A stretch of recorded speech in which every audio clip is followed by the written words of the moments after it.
আসসালামু আলাইকুম শিক্ষার্থী বন্ধুরা, আজকে আমরা দেখব অনার্স দ্বিতীয় বর্ষের ক্যালকুলাস 2 এর অধ্যায় 7 এর একাধিক চলক বিশিষ্ট ফাংশনের চরম মান। এর আগে আমি একটা অঙ্ক করে দিছি, সেখানে নিয়ম কিভাবে করতে হবে সবকিছু দেখিয়ে দিছি। ওগুলা যদি কেউ না দেখে থাকো তাহলে সেখান থেকে গিয়ে দেখে আসতে পারো।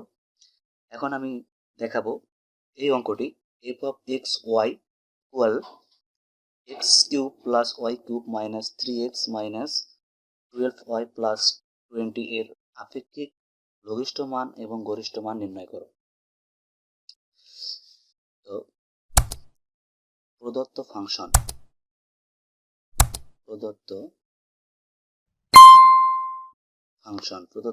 কি দেওয়া আছে?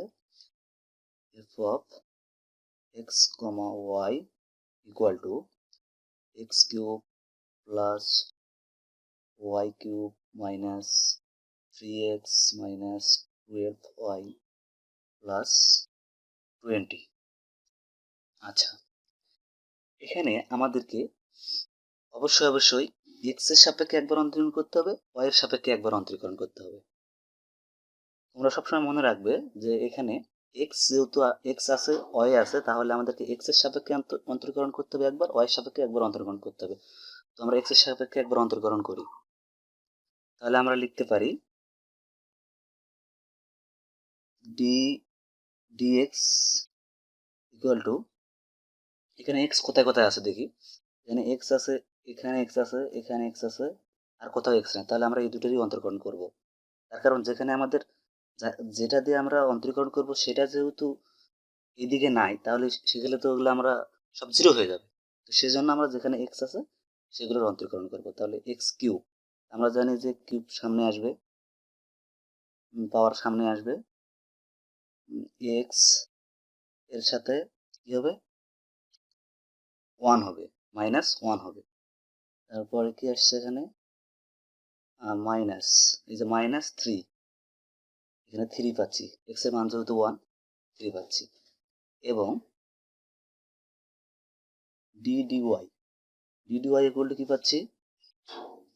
এই যে y এখানে আছে, আর কোথায় আছে? যে এখানে y আছে। তাহলে 3টাকে সামনে আসতেছে y, 3 পাওয়ার মাইনাস 1 বিয়োগ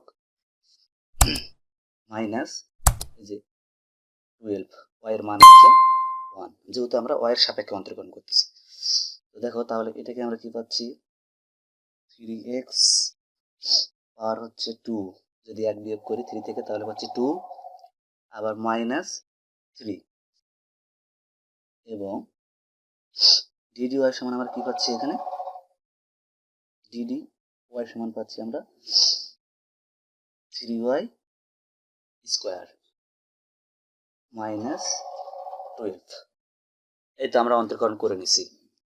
এবার অন্তরীকরণ করবো আমরা dy, অতএব dy dxy দুটোর অন্তরীকরণ যদি করি, এখানে দেখি কোথায় dx dy এক জায়গায় আছে, কোথাও dx dy এক জায়গায় নাই।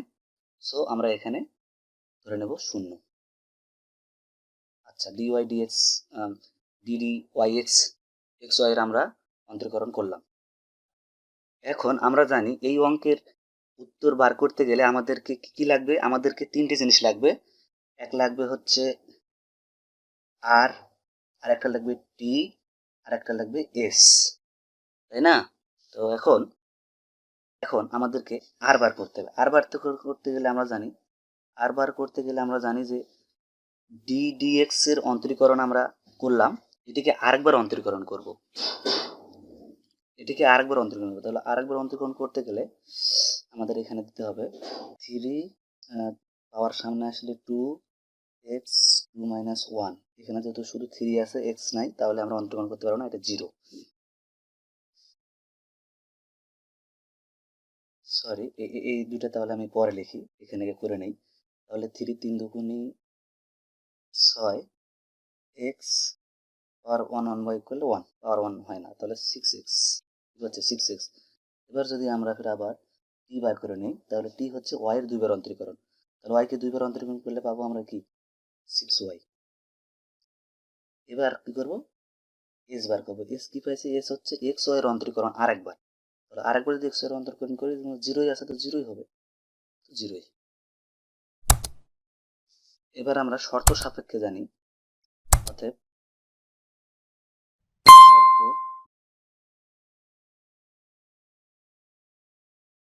সাপেক্ষে আমরা জানি যে d dx equal to d dy equal to 0।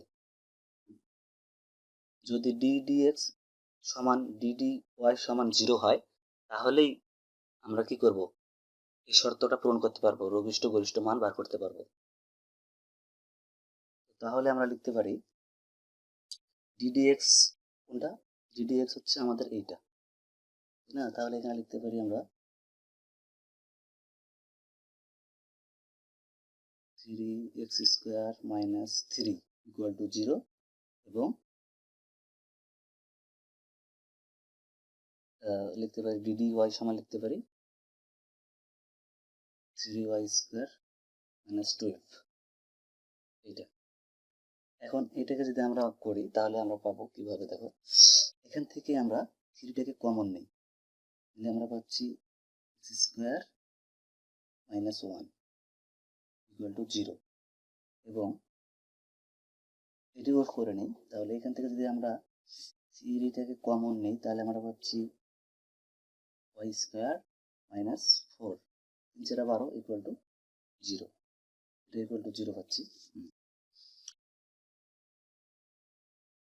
তাহলে এই দিক থেকে 3টাকে যদি 0 দ্বারা এদিকে গুণ করি তাহলে কি হবে, শূন্য দিয়ে যে কেউকে গুণ করলে আমাদের 3 কি হবে, শূন্য হয়ে যাবে। তাহলে এখানে আমরা লিখতে পারি x² - 1 ইকুয়াল টু 0 এবং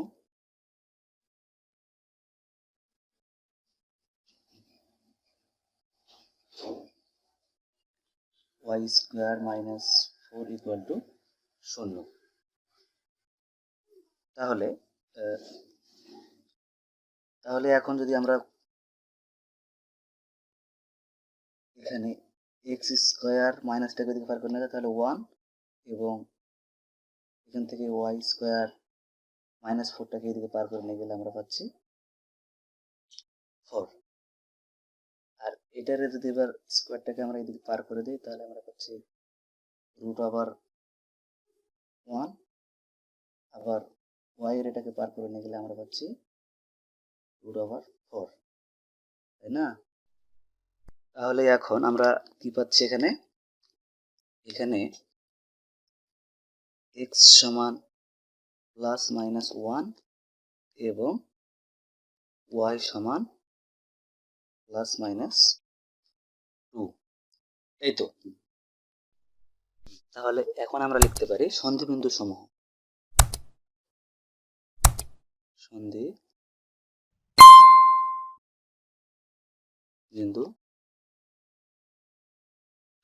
সন্ধিবিন্দু সমূহ এখন কি হবে, দেখো সন্ধিবিন্দু হবে আমরা এখানে তাহলে পাচ্ছি কি, একটা +1 একটা -1 এবং কি পাচ্ছি একটা +2 এটা হচ্ছে -2। তাহলে এখানে আমরা কি করতে পারি, এটাকে এভাবে লিখতে পারি, দেখো এইটা দিয়ে একবার এইটাকে যদি গুণ করি আবার এইটা দিয়ে আবার এইটাকে একবার করি তাহলে কি হবে 1, 2 আবার পাচ্ছি যে 1, -2 এবং এইটা দিয়ে এইটাকে একবার আবার এইটাকে একবার, তাহলে -1, 2 আবার পাচ্ছি -1, হচ্ছে -2। এই তো আমরা কয়টা সন্ধিবিন্দু হলাম, 4টা সন্ধিবিন্দু হলাম। 4টা সন্ধিবিন্দুকে আমরা দিতে পারি a b c d দিয়ে প্রকাশ করতে পারি। তাহলে এখন আমরা লিখতে পারি a 1, 2 বিন্দুতে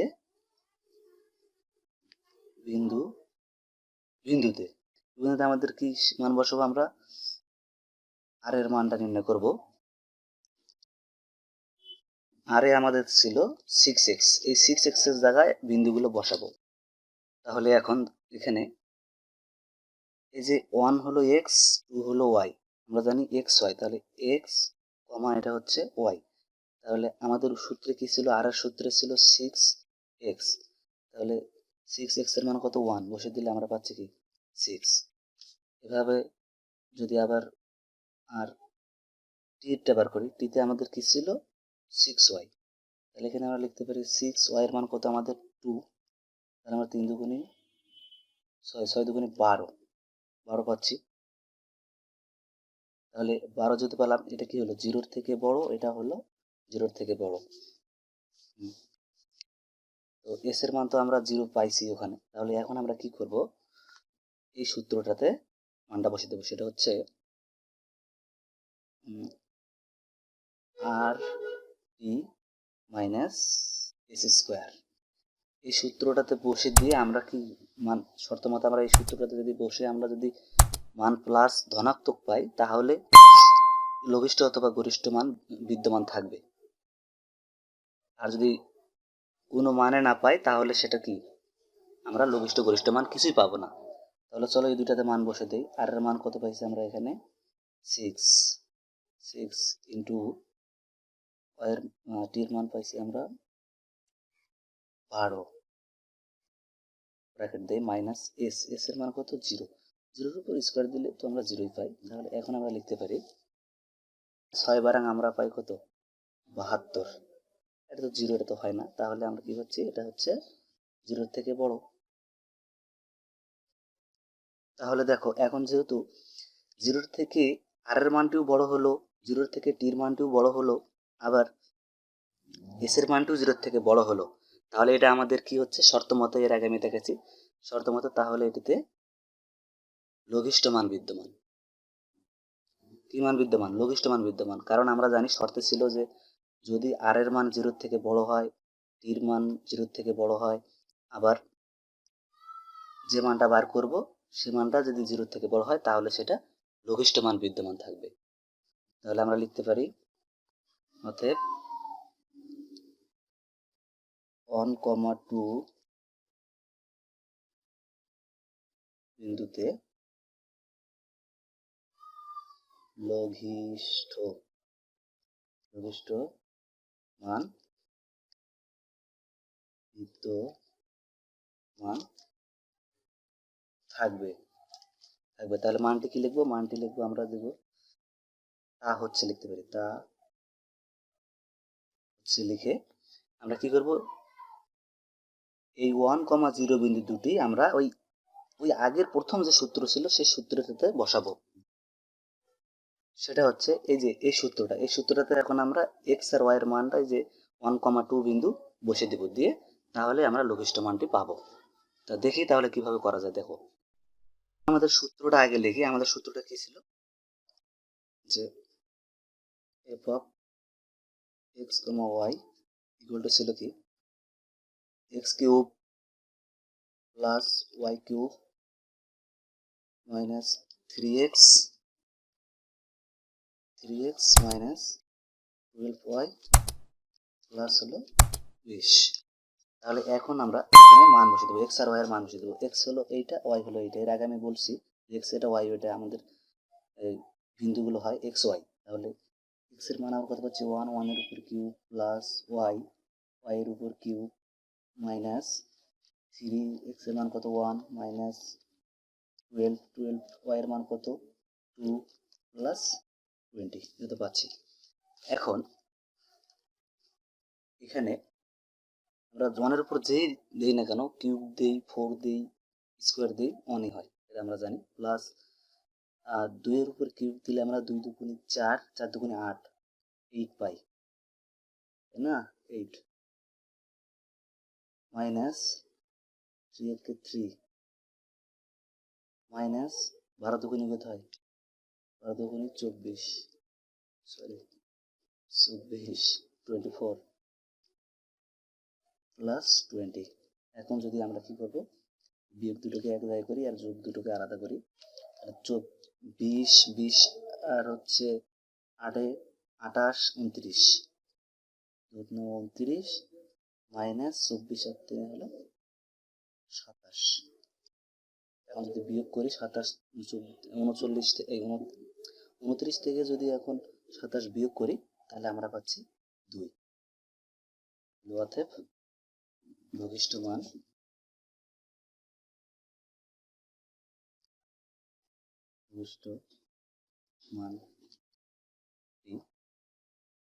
হবে 2। তো শিক্ষার্থী বন্ধুরা, এভাবে তোমরা পরবর্তী যে হচ্ছে 1-1, বিন্দু এবং -1, 2 বিন্দু এবং -1, -1, 2 বিন্দু, এই বিন্দুগুলোতে তোমরা এরকম করে আর টি এস এর মান বার করে তোমরা বসে দিয়ে, যদি তোমরা এই শর্তে আসে তাহলে তো লঘিষ্ঠ হবে, আর এই শর্তে যদি না আসে তাহলে গরিষ্ঠ মান হবে। তো তোমরা আশা করি বাকিগুলো করে নেবে। তার কারণ আমি করে দিচ্ছি না এই কারণে যে এতগুলো করতে গেলে একটা ভিডিও লং হয়ে যাবে। আর আশা করি তোমরা একটা যেহেতু দেখে দিচ্ছি, তো পরবর্তী যে কোনো অঙ্কই তোমরা এই নেমে পারবে। তো আশা করি তোমরা এখন করতে পারবে, করে নেবে। ধন্যবাদ। এই ছিল আমাদের অঙ্ক। আশা করি তোমরা এই অঙ্কটি এভাবে করলে সমাধান পাবে। তো ধন্যবাদ সবাইকে, ভালো থাকবেন। আমার এই ভিডিওটি ভালো লাগলে লাইক, কমেন্ট, শেয়ার করে দিবেন। আর যারা সাবস্ক্রাইব এখনো করেননি তারা সাবস্ক্রাইব করে রাখবেন। ধন্যবাদ সবাইকে।